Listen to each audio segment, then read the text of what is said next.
सिर्फ काम वासना, कामी कीड़े बन गए, आज रिश्ते नाते टूट रहे हैं। कईयों का लक्ष्य ये होता है सुबह से शाम, शाम से रात, काम वासना की आंधी चढ़ी रहती है। ना बहन का रिश्ता, भाई। हमें अभी अभी सत्संग जी, जो भी सत्संग यहां पधारी है, आपने सुना भी होगा, पिछली सत्संग पे ही संडे में नेपाल साइड से किसी ने ईमेल भेजी बच्चे ने, उसमें लिखा है कि स्विट्जरलैंड में एक कानून पास होने जा रहा है। जरा ध्यान से सुनिए, एक कानून पास होने जा रहा है। कौन सा कानून? कि बेटा अपनी मां से शादी कर सके। सोचो, क्योंकि धीरे धीरे वो समान इधर भी आता है। समलैंगिकता का क्या इधर आ नहीं गया? वो निशानियां आ गई।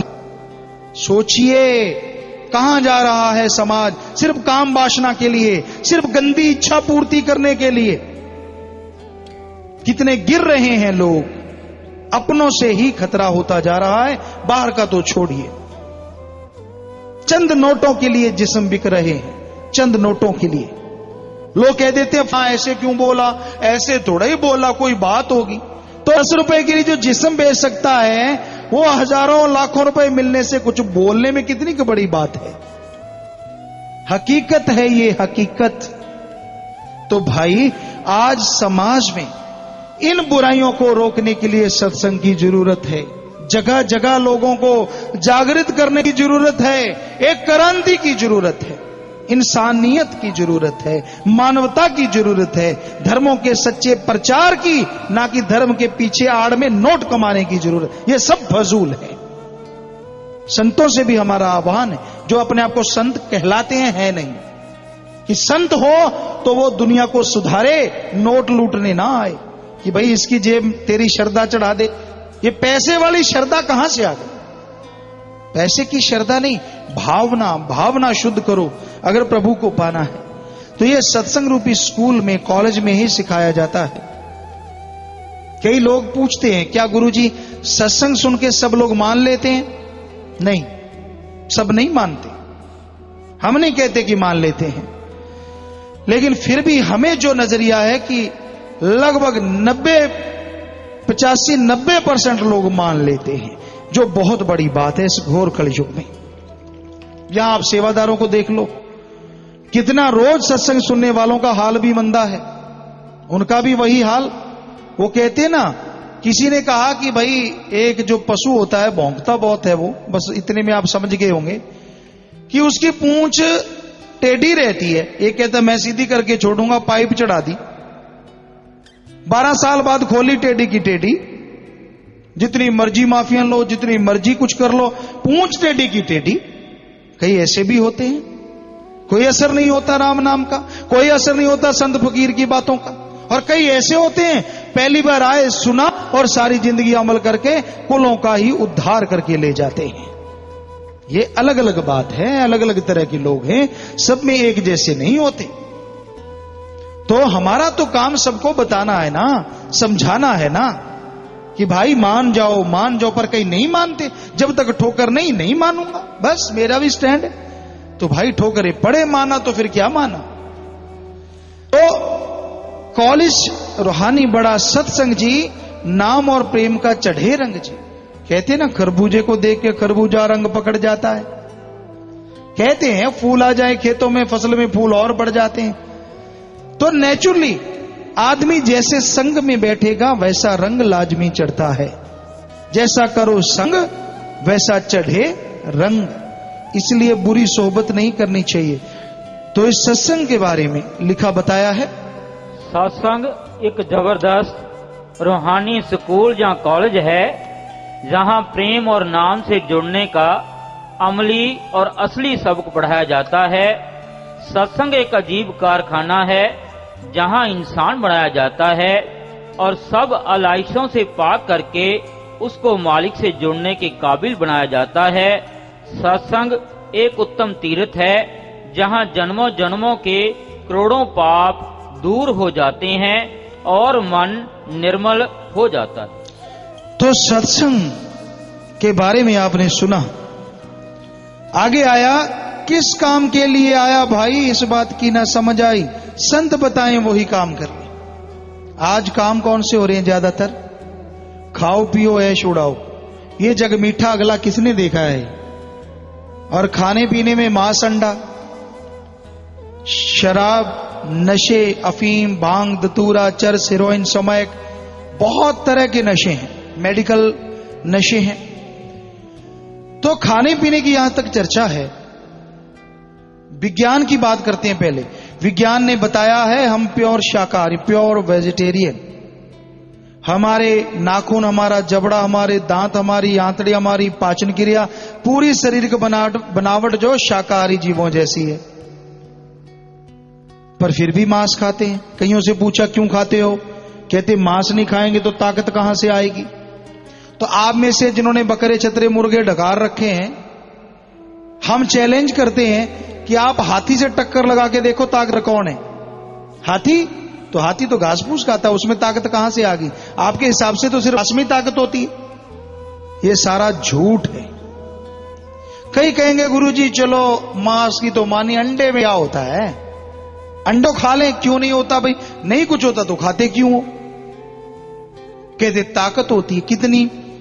13 या 14% प्रोटीन होता है, जबकि जितनी भी दालें हैं हमारी उसमें लगभग 23 से 25% प्रोटीन होता है। सोयाबीन में 43% प्रोटीन होता है, तो वो खा लो। और अंडे की तो बात ही अजीब है। संतों ने एक जगह लिखा था ऐसा टाइम आएगा लोग गंदगी खाया करेंगे। हिंदू धर्म में एक जगह हमने पढ़ा, सोचा गंदगी कैसे खाते हैं, फिर याद आ गया हां गंदगी तो खा रहे हैं। आपसे अगर कहें कि आप थूक दो और चाट लो, क्या आप थूक के चाटोगे? नहीं चाटते। क्यों भाई? खुद का थूक है और खुद की जुबान द्वारा नहीं चाटते। वैसे कहावत है थूक के चाटना बात से मुकर जाना, लेकिन कोई नहीं चाटता। क्यों? उल्टी आती है। हमें ऐसा नहीं कर सकते, घिन आती है। जरा ध्यान दो, अपने मुंह से थूक के तो कोई दोबारा चाटा नहीं, और बींट वाली जगह से आने वाले अंडे को चटकारे ले लेके खाते हैं। है ना कमाल की बात? अंडा आता तो बींट वाली जगह से है, उसको चटकारे ले। कहते नहीं नहीं नहीं, ये तो आमलेट है, नाम चाहे डायमंड लेट रख दे, आया तो बींट वाली जगह से, मान चाहे ना मान, खा तो गंदगी रहा है।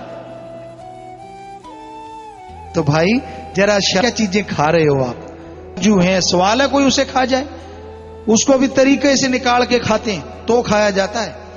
उड़ीसा में आश्रम बन रहा था, यहाँ के सेवादार बहनें गई, कोई हरियाणा की थी, उसने सोचा और काजू लगे पड़े झाड़ पे, मौज ही बन गई। तोड़ा और मुंह में डाल लिया, चबाया, होंठ इतने बड़े बड़े हो गए, बोला ना जाए, जहरीला होता है। कहते ये क्या हो गया? तो होना क्या था, हो गया जो हो गया, पता चल गया तूने काजू खाया है। तो कहने का हमारा मतलब, जो भगवान ने हमारे लिए नियामतें बनाई हैं, जिनकी इतनी रक्षा होती है, वो सब छोड़ के गंदगी में मुंह मारेगा। और आज बहुत देर से हम बताते आ रहे हैं, समाज में लोग बाकी चीज छोड़ो, अपने बच्चों को खा रहे हैं। अपने बच्चों को विदेशों में जगह जगह ऐसा हो रहा है, और चाइना में ऐसा होता है, भाई बहुत जगहों पे ऐसा होता है। आपको तस्वीरें दिखा रहे हैं।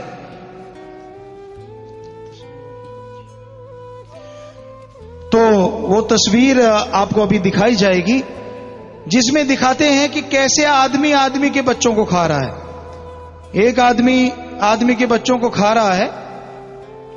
तो ध्यान दीजिए, जो सेवादार है भ्रूण को खरीदते हुए खाते हुए, ये वाला सूप वाला नहीं भाई फोटो। बहनों, ये स्पीकरों के पास बहन गलत दिखा रहे हो आप बेटा। हाँ फोटो है जी, भ्रूण को खरीदते हुए खाते हुए लोग। पढ़ लो आप पहले, वो दिखाओ। ये तो भाई आप पढ़े लिखे हो बेटा, ये गलत दिखा रहे हो। फिर भी स्पीकरों के पास जो सेवादार बहन है, बाकी भी पता नहीं। ये फोटो दिखाओ, भ्रूण को खरीदते छोटे बच्चों को डिबंध कर देते हैं विदेशों में। मां आती है, गर्भ में से बच्चा निकाल देती है, 50-60 रुपया मिल जाता है, और उस बच्चे को साबुत इंजेक्शन लगा के पैक में बना देते हैं और पैक कर देते हैं, और फिर उसको ले जाके खाते हैं माता बहने घरों में।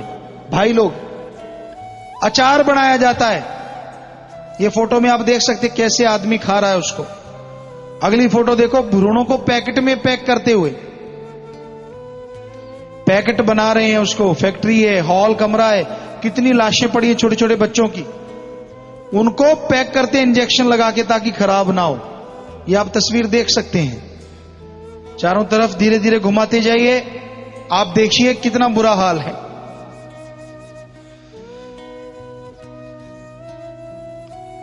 बहुत ही बुरा हाल है। छोटे छोटे बच्चों को पैकेट में पैक करके, डिब्बों में बंद करके, लोगों की हविष पूरी करने के लिए, जीवा का स्वाद। और आगे जी मानव भ्रूण का सूप, इसमें आप देखेंगे जैसे अपने टमाटर सब्जियों का सूप बना, जिंदा बच्चे को उबाल के सूप बना रहे हैं। और वो ये चाइना में हो रहा है एक जगह, ये शहर कैंटोन चाइना के एक रेस्टोरेंट की तस्वीरें हैं जिसमें बच्चे का सूप शरेआम तैयार करके बेचा जाता है, जिसका नाम बेबी हर्बल सूप रखा गया है उन्होंने। इसकी कीमत है जी 1,60,000 रुपए। इतना महंगा है क्योंकि इसे कहते हैं इसको पीने से ऐसी ताकत आती है, आदमी बूढ़ा नहीं होता, ये वो फला। 100 गप मारे गए हैं, 100 झूठ बोले गए हैं। और मां इसको अपने बच्चे को 5 महीने का बच्चा जब गर्भ में होता वो निकलवा देती है और उसको पैसे मिलते हैं 80,000। ये डबल कमाते हैं रेस्टोरेंट वाले। तो आप देखिए बच्चे का हाल, टुकड़े किए, फिर उसका खोपड़ी एक प्याले में रखी है और बच्चे छोटे छोटे पी रहे हैं, उनका बाप पी रहा है, मां पी रही। इतना बुरा हाल है। तो अब है जी, ये आपने तस्वीरें देखी विदेशों की, नीचे कर लो तस्वीरें, एक बार बैठ जाओ। अपने देश में भी ऐसा कुछ हो रहा है।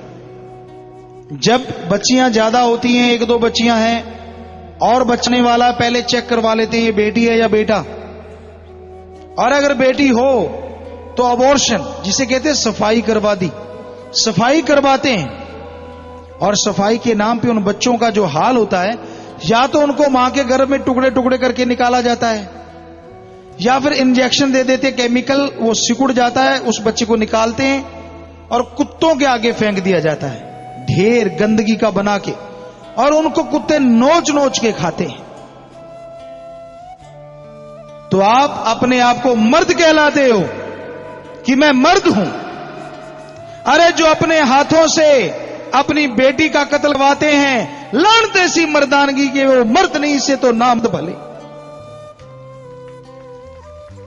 और मां को तो भगवान का दर्जा दिया है हमारे धर्मों ने। मां भगवान का रूप होती है, पर जो मां गर्भ में अपनी बेटी को मरवाती है, अरे वो मां नहीं, हमारे धर्मों में उसको डायन का दर्जा दिया जाता है, लानत ऐसी माता पे। और डॉक्टर को जब पढ़ाई करवाई जाती है तो शिक्षा दी जाती है कि जिंदगी बचाने के लिए सीखो। लेकिन जो डॉक्टर चंद नोटों के लिए दूसरों के बच्चों के टुकड़े करवाते हैं, वो डॉक्टरों को लोग क्या कहते हैं? वैसे आमतौर पे डॉक्टर को गांव में लोग भगवान कह देते हैं। यार मेरा पेट दर्द था, मेरा सिर दर्द था, इंजेक्शन लगाया, मैं तो ठीक हो गया, भगवान जैसा डॉक्टर है। पर जो डॉक्टर बच्चों के टुकड़े करते हैं, गर्भ में टेस्ट करके उनको निकाल के मारते हैं, वो डॉक्टर नहीं, भगवान नहीं, वो बेरहम जल्लाद होते हैं। चंद नोटों के लिए अपना दीन ईमान बेच देते हैं। लानत ऐसे डॉक्टरों पे। तो हे भाइयों, हे माता बहनों, आपके ज्यादा लड़कियां हैं तो बच्ची हमें दे जाओ। हमारे पास पहले 18-19 बच्चियां हैं, आप एक और बच्ची हमें दे दोगे तो कोई फर्क नहीं पड़ता। साथ संगत उसे अपनी बेटियों की तरह बनाती है। हम अपनी बेटी उनको नाम देते हैं अपना, उनको अनाथ नहीं कहते। पालन पोषेंगे, उनको बड़ा करेंगे, अच्छे स्कूलों में पढ़ाएंगे, और आप बेटियों का कत्ल करने से बच जाओगे। तो आप मर्द बाद में बनना, पहले एक अच्छे बाप बन जाओ, और आप भगवान का दर्जा तो अपने आप ही मिलेगा, क्योंकि अवतारों को, पैगंबरों को, योद्धा शूरवीर भक्तों को जन्म देने वाली एक मां है। पर पहले मां बनो, दाएं ना बनो। आपको वो तस्वीरें दिखाते हैं कैसे बच्चों को गर्भ में से निकाल के काट काट के फेंका जाता है अपने दिल में, गर्भ अंत के बाद। आप वो तस्वीर दिखाइए, देखिए कैसे बच्चियों को फेंका हुआ है। दिल दह जाता है ऐसी तस्वीरें देख के। आप ध्यान से देखिए, गौर कीजिए, चारों तरफ उन तस्वीरों को दिखाइए। टुकड़े टुकड़े कर दिए गए। हो सकता है कि आपने भ्रूण हत्या करवाई हो तो ये तस्वीर आपकी बेटी की हो। दूसरी तस्वीर दिखाइए, कूड़े के ढेर पर मरती हुई इंसानियत। सोनीपत में भी 1000 लड़कों के पीछे 839 लड़कियां हैं। ये पर्ची हमें यहां से भेजी है किसी सज्जन ने। 1000 लड़कियों के पीछे 839, यानी भ्रूण हत्या बहुत होती है ना भाई ना। गौ हत्या महापाप है और बेटी की कन्या हत्या तो महापाप का भी बाप है। कहते बेटी के पीछे शर्मिंदा होना पड़ता है। अच्छे संस्कार दो, बेटियां भी मां बाप का ही नहीं देश का नाम रोशन कर सकती हैं। क्या मीराबाई, रानी लक्ष्मीबाई और आज सुनीता विलियम्स ले लीजिए, करनाल की ही एक लड़की हुई थी और चावला, वो ले लीजिए, और बहुत सी बच्चियां हैं आज जो पूरे देश का नाम रोशन कर रही हैं। तो मारिए मत इनको।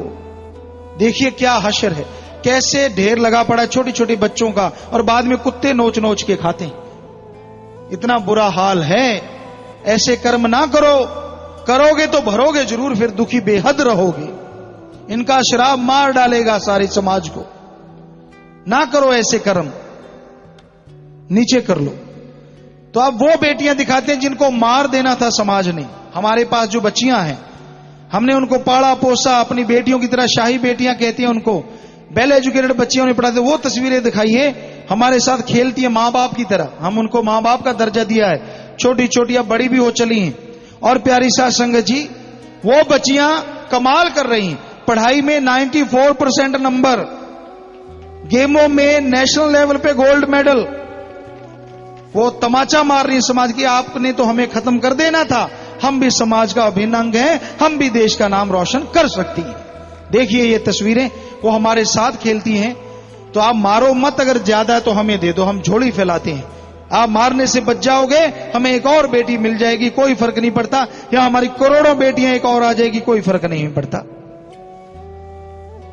तो ये तस्वीर आप देख सकते हैं उन बच्चों की, वहां कितने खुश हैं। एसी रूम में एसी लगी है उनके कमरों में, और बड़ी खुशी से खेलती हैं, पढ़ती हैं। बहुत आगे जा रही हैं वो बच्चियां, कॉन्वेंट स्कूलों में पढ़ती हैं जी। नीचे कर लीजिए तस्वीरें।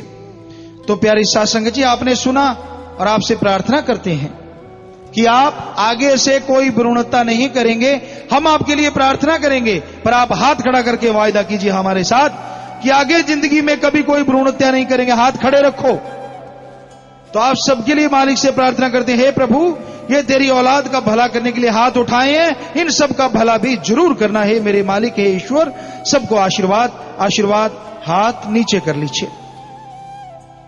तो प्यारी साथ संगत जी, कई लोग कहते हैं नए सज्जन आए हैं, गुरुजी सत्संग करने क्यों आते हैं? इसलिए आते हैं ताकि समाज से बुराइयां हट जाएं।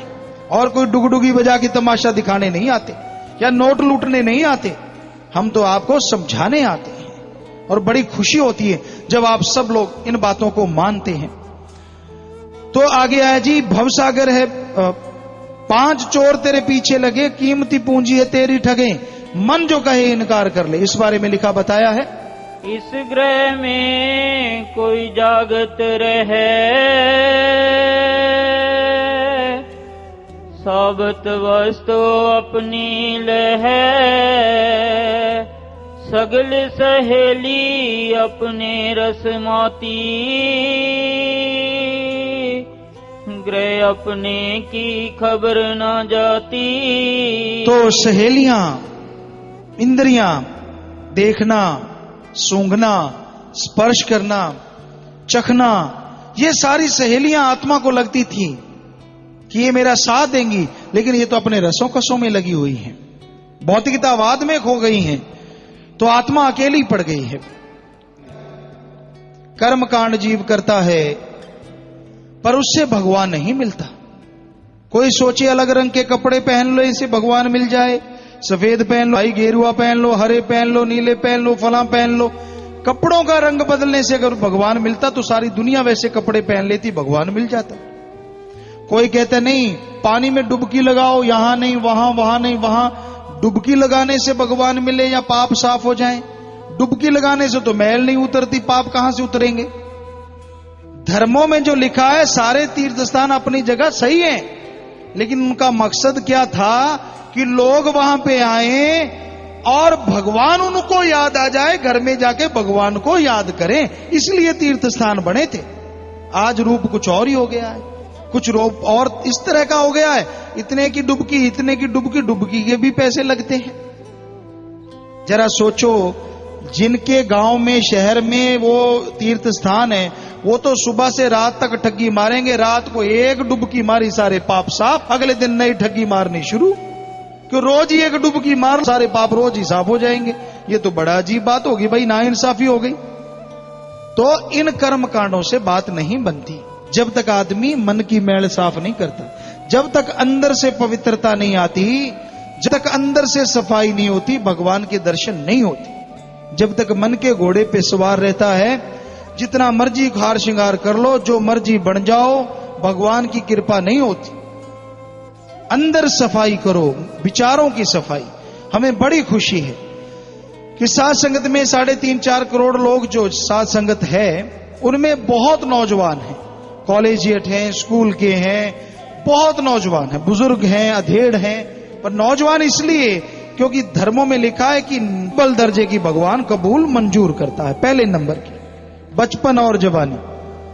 तो आज नौजवान दीन दुखियों की मदद करने में, भले काम करने में जोर शोर से लगे, वरना आप देखो जवानी कितनी नादानी होती है। नशे, ऐब, और नशे इतने गंदे हैं।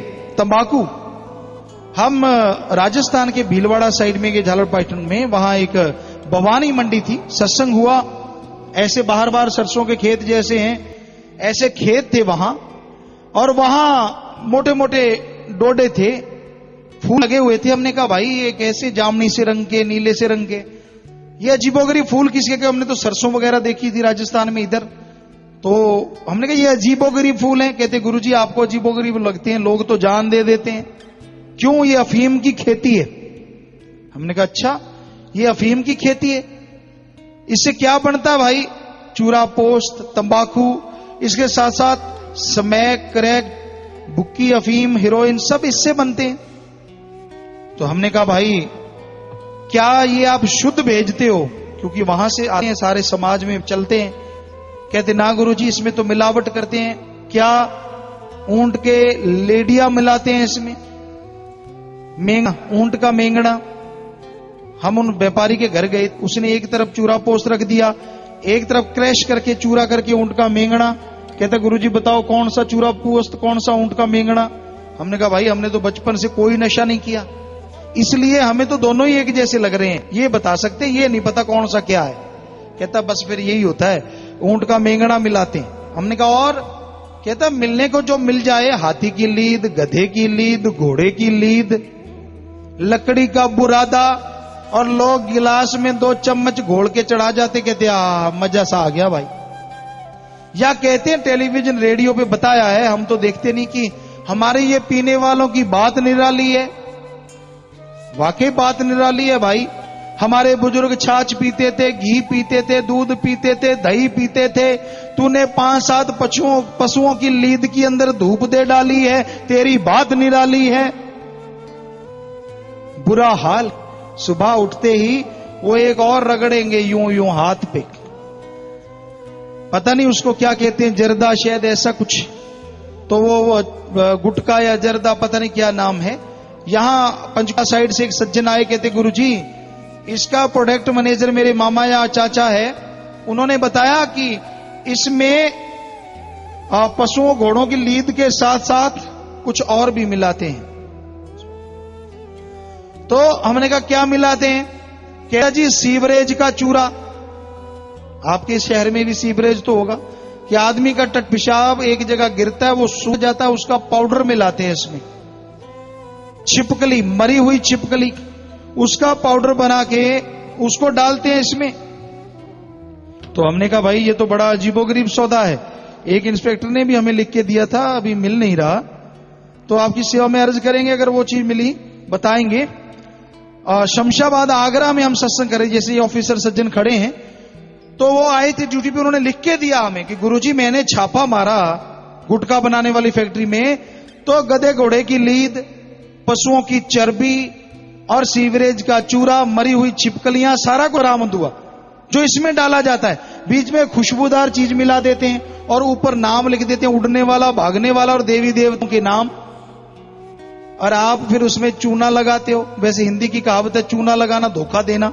आप किसको धोखा दे रहे हो? खुद को चूना दे तेरे की, ले तेरे की, चूना लगा रहे हो भाई।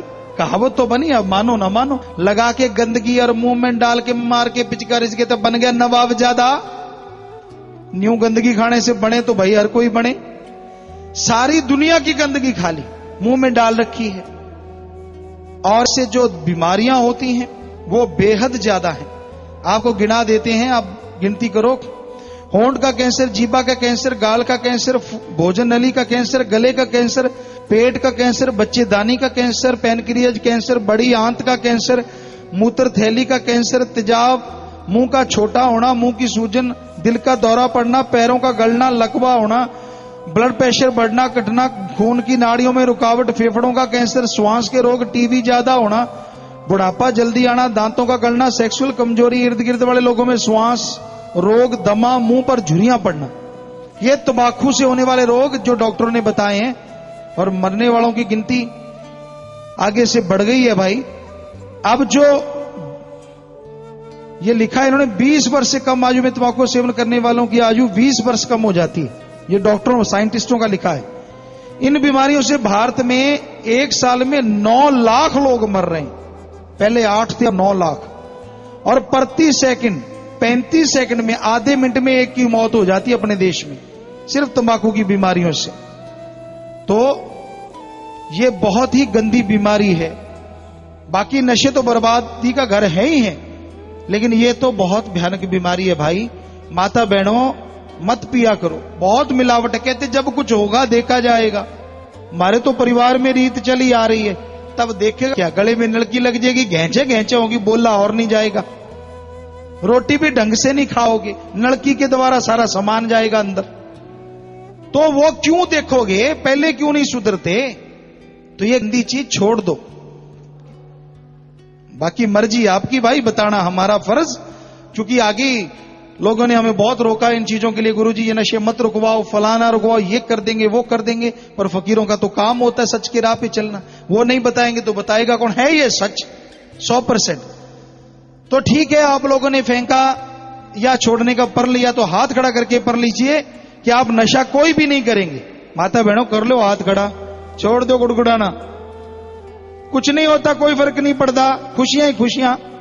तो भगवान से प्रार्थना करती है, हे प्रभु, ये लोग गंदगी भरा नशा छोड़ने चाहते हैं, सुमन करें आपका और आपके उस नशे का पान करें जो आपने इंसान के लिए खास तौर पे बना रखा है, जिसे हरी रस अमृता वो हयात कहते हैं। सबको बहुत बहुत आशीर्वाद। हाथ नीचे कर लीजिए, शाबाश। तो ये कसम होती है, हाथ खड़ा कर लिया, यहां हाथ खड़ा किया, जाके खा ना लेना, बद्दुआ बन जाती है दुआ फकीरों की। सो ख्याल रखना, खाना नहीं। शाबाश। आगे भजन में है जी, माया जोड़ी काम आती नहीं, अंत समय साथ जाती नहीं, जोड़ जोड़ चाहे तू खजाने भर ले। इस बारे में लिखा बताया है, धन माल और सब सामग्री शरीर के साथ संबंध रखती हैं और साथ जाने वाली चीजें नहीं। कारू जैसे 40 खजानों के बादशाह, रावण जैसे सोने की लंका रखने वाले इस दुनिया से साथ क्या ले गए? लंका गढ़ सोने का भया, मूर्ख रावण क्या ले गया। तो माया पाप जुल्म की ना कमाओ भाई, ये कभी किसी को सुख नहीं देती, बर्बाद कर देती है, तबाह कर देती है, बर्बाद कर देती है। मेहनत की करके खाओ और राम का नाम जपो, घर में भी खुशियां, काम धंधे में भी बरकत, थोड़े में भी संतोष ज्यादा, और संतोष में खुशियां ही खुशियां। संतोष धन किसे कहते हैं? जो आपके पास है उसका सुख लो और दीन दुखियों की मदद करो। जो पास नहीं है उसके लिए मेहनत करो, टेंशन ना करो, बस चिंता ना करो, मेहनत करते जाओ, भगवान जाने उसका काम जाने। आपका काम हिम्मत करना, मेहनत करना है, वरना माया पाप जुल्म की तो तिगड़ी नाच नचा देती है भाई। संतों के बचन जो ले मान जी, नाम जपे होए कल्याण जी, कहें शास्त्र नाम इतवार कर ले। संत पीर फकीर बचन करते हैं, उनके नहीं होते, भगवान की बात सुनाते हैं। सुनो और मान लो तो कल्याण हो जाता है। तो आखिर में आपको यही बताते हैं कि आप भगवान का नाम जपे, और वो नाम कौन सा है? कलयुग में केवल नाम आधारा, सुमर सुमर नर उतरो पारा। हिंदू धर्म में लिखा है, इस घोर कलयुग में आत्मा का उद्धार कोई कर सकता है या आधार है तो वो प्रभु का नाम है। घर में रहो, परिवार में रहो, बाल बच्चों में रहो, काम धंधा करते रहो, खोटे बुरे काम छोड़ दो भाई, राम का नाम जीभा से ख्यालों से जपते रहो, काम धंधा हाथों पैरों से करते रहो, तो काम धंधे में भी बरकत, राम नाम से आत्मा का भी कल्याण होगा, गम चिंता बीमारियां चली जाएंगी और सुख शांति से जीवन व्यतीत कर पाओगे।